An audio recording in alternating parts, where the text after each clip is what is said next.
ไปพี่น้องเปิดภาพแต่เศร้าๆพี่น้องนะสำหรับเฮานี่เศร้าเติบนี่7:55 นาทีสำหรับคนอื่นบ่ฮู้ว่าเศร้าหรือบ่พี่น้องเพราะว่าทางเอื้อยเพิ่นท่าว่าจะน้องพินพี่น้องเอ้ยสบายดีเด้อพ่อพี่น้องเบิดสุขคนพี่น้องโอ้เจ้ามาไปอ๋อเห็นอยู่รถมันคือก็เอ๊ะใหญ่เลยอ้าวยืนท่าเลยน้องพินออกเลยจะให้มันกินข้าวก่อนนะโอ้ลืมสื่อนำอันนี้เก็บ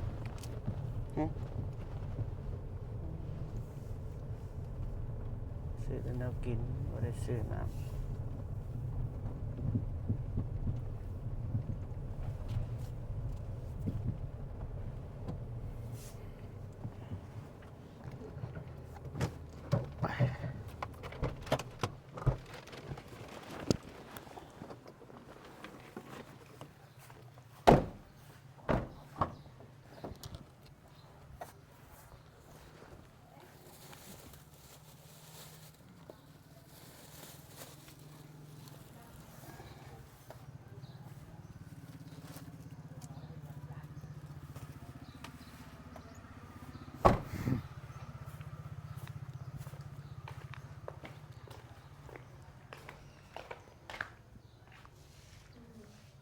เป็นยังไง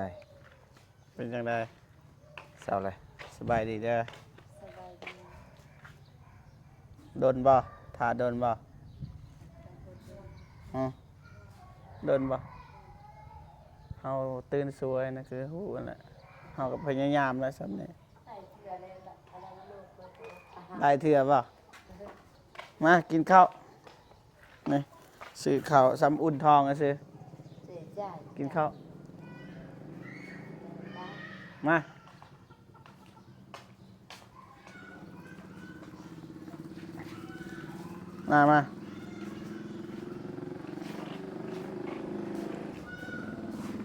กินข้าวก่อน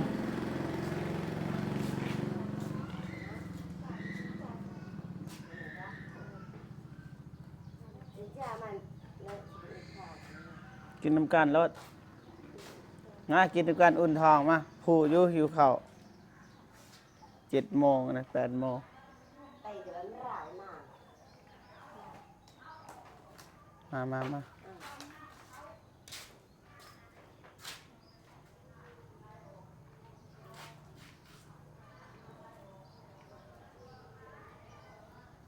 ใครแน่แล้วบ้านน้องพินใครแน่แล้วคิดว่าสิได้ลงแขวงกันดอก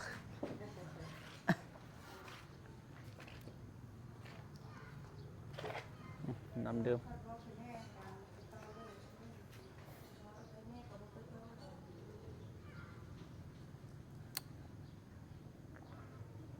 ม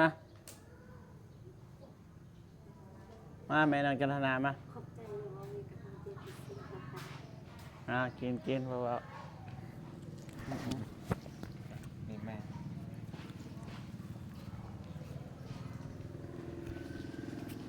จักสิว่าแล้วพี่น้องนะจริงๆเพื่อนเอื้อยเพื่อนก็โทรหา3 สายแหล้วเนื่องจากดึกแน่นะนอนดึกแน่แล้วก็อยากนอนแน่นะตอนเช้าก็เลย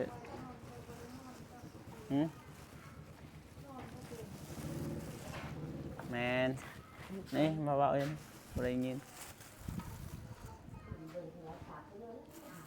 เดี๋ยวเพื่อนว่านอนบ่ได้นอนบ่หลับอย่างเนาะ เป็นนอนอยู่บ่กิน นอน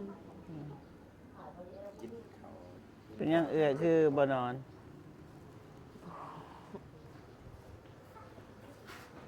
ผ้าห่มก็มีเลยเด้เขาบอกให้ถือเลยผ้าห่มมายัง เราเองจะทัวร์ให้นอนไปจะทัวร์เจ๊จุ๊จ้าใช่ กินข้าวมามานั่งนี่คุยกันเลยนะ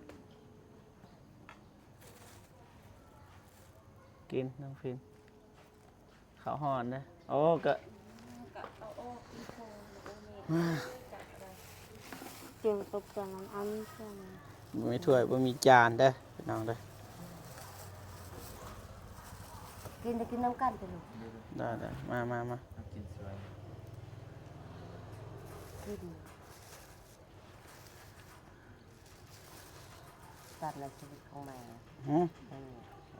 อ๋อมันก็คือกันแหละไผก็เจ็บไข้ได้ป่วย คนรวยก็เจ็บไข้ได้ป่วยทุกข์ยากก็คือกันนั่นแหละอ้าวจับให้แน่บ่อยากจับปานใดย่านเปื้อนแม่กินนะแบบนี้ ไอ้จ้าเ กินนะเฮาบ่เคยเฮ็ดให้ไผแนวนี้ได้ กินลูกนี่เขามากิน กินก่อน ไผ ไป ฮอดบัญชา อ้าว คือว่าเอิ้นว่าเมงนะเอาเถอะ นั่นไปหูเลย รู้จักกันบ่ เออ อืมอ่า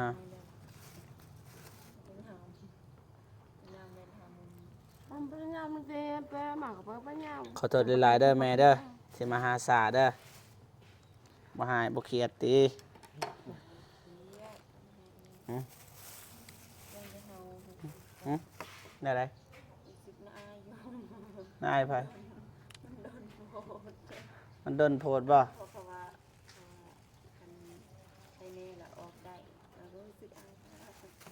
บ่ความหมายของเขาคือใครแน่กับเมื่อใดเพราะว่าเฮาก็มาพักปกติเฮามาพักอยู่นี่จะสิอยู่จักมื้อก็ได้อยู่นี่บ่แม่นว่าเขาว่าออกได้แล้วก็ไล่เมื่อมันบ่แม่น เขาจะทาไทยหน่อย ฮะ จะไปทำเนี่ยเมื่อเขาว่าทาลูกกันพวกเขาไปช่องมาบ้านโอ้ เข้าบ้านได้ไหม ไม่เอาหน้าผีอาย อาย ตัวเองนอน ก็นอนเต็มที่กันจึงออกเฮาก็คือกันนั่นแหละเฮาก็อยากนอนเอื้อยเพิ่นโทรถ้าบิดจะโทรจังโมงเอื้อย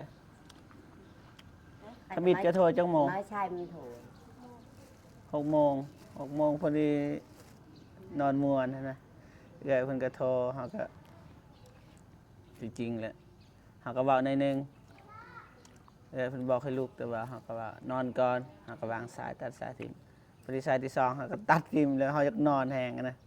พอดีสายที่3เฮาก็ฮับแล้วก็จึงตั้งใจลุกปุ๊บปั๊บแล้วก็มาทางนี้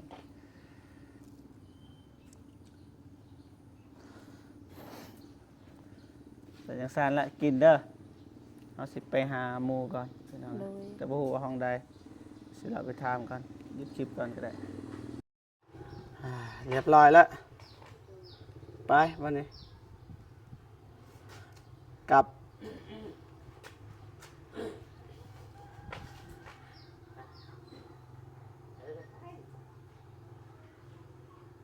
ไปใส่ไหมได้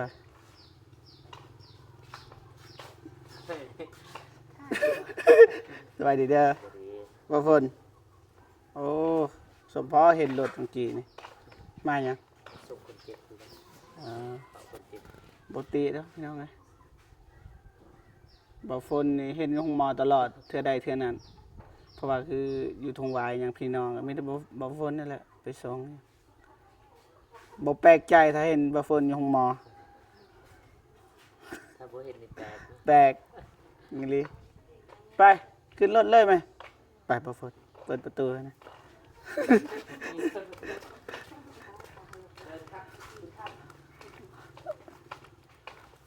เปิดประตูให้หัวหน้าเพิ่นแน่ เบิดซีเลย บ่แล้วนะ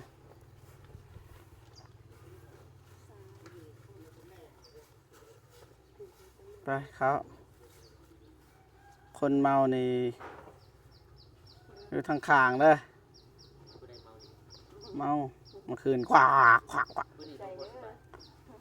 น้องอีหยังน้อง น้องพิน น้องผิดบ่โอ้น้อง อันนี้แม่จันทนา นั่นบ่แม่นหรอก นี่ เบิ่งมันอัดได้ที่บัด อัดไปกลับก่อนเด้อ บ๊ายบายสวัสดี สู้เด้อส สู้ๆคือกันนั่นแหละ เดิน เห็นอะไรไปอย่าลม ไป เอา เติมน้ำมัน เถอะ ครับ ตายดูต่อแถวได้ประเทศได้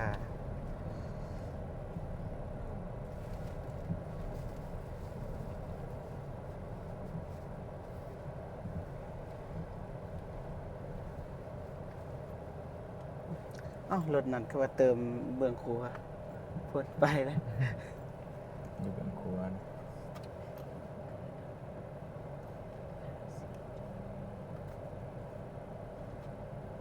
มันฉีก ไปปั๊มอยู่ลุ่มก็ได้ฮอดอยู่ใกล้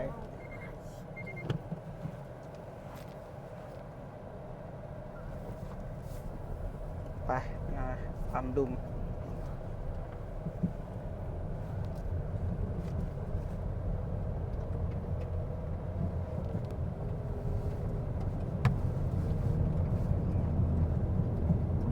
ไปต่อบ่คิดว่าหรือว่าพอแล้วหรือว่าให้ดีเลยให้ดีปกติป่ะดีแล้วสัน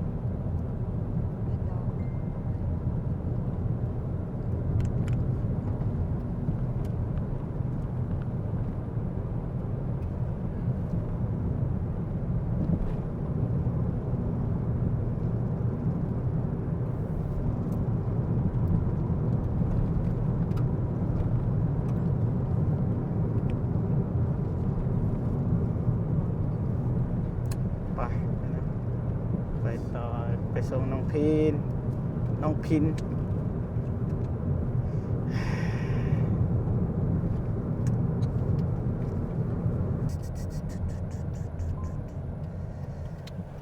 จับจับ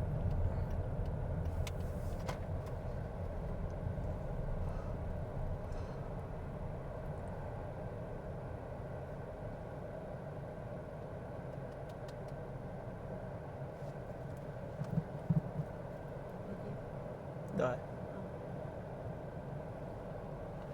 ได้แล้วได้แล้ว ซื้อน้ำ มี มัน อยู่ บ่จบไปแล้ว เก็บไว้เก็บไว้เก็บไว้เก็บเอาไว้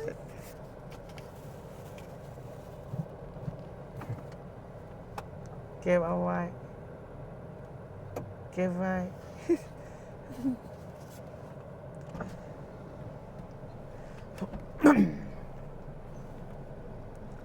มาพี่น้องเติมน้ำมันเติมซ้ำฮอดอะไรเป็นยังไงซีเมนมาอยู่เพิ่นว่าคือไม่เติมเต็มถังครับ เอาที่เงินที่ไหนเติมพี่น้องเลย200,000เนาะ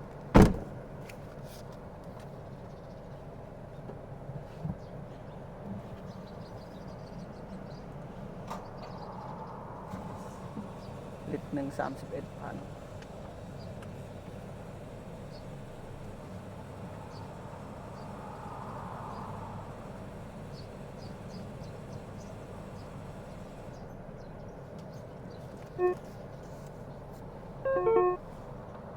มีคนโทรมาได้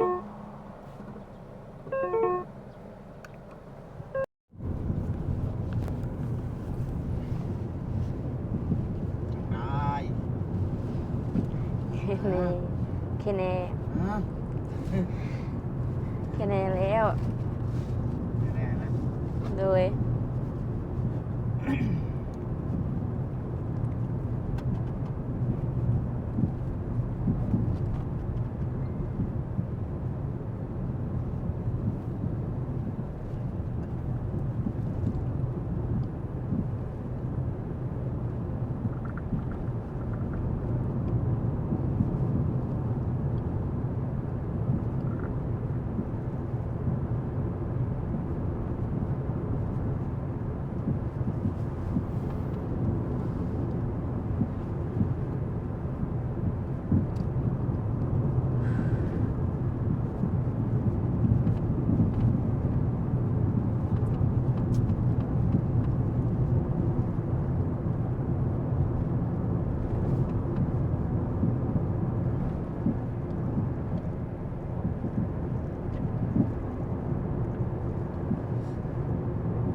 บ่อ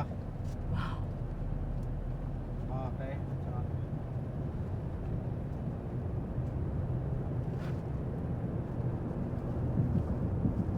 เป็นยังมันจอดคราวเดียวเลยได้อยู่หึ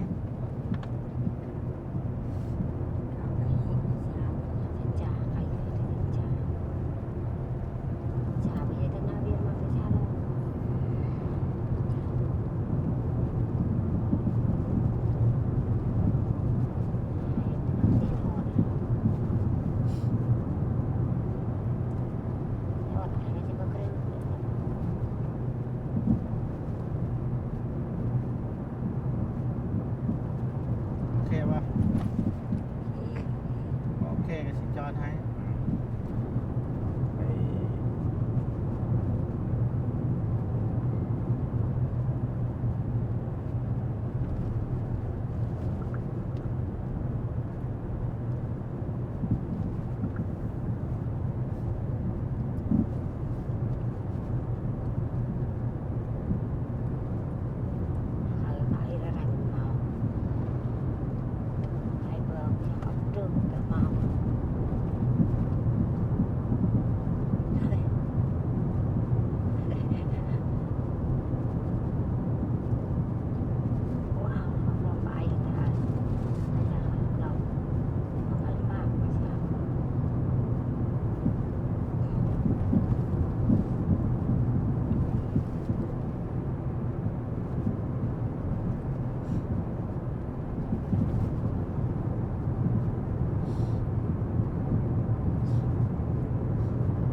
โอ้โหจักเที่ยวเลยทางนี้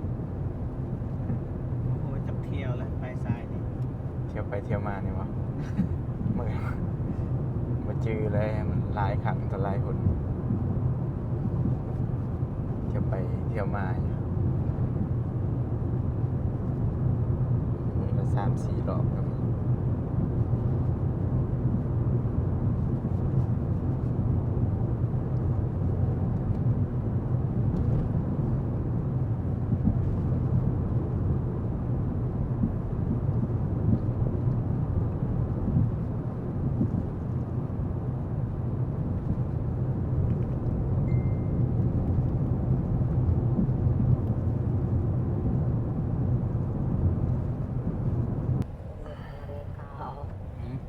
ทาง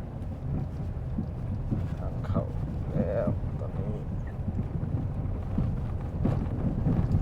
จบคลิปเลยดิยาวเลย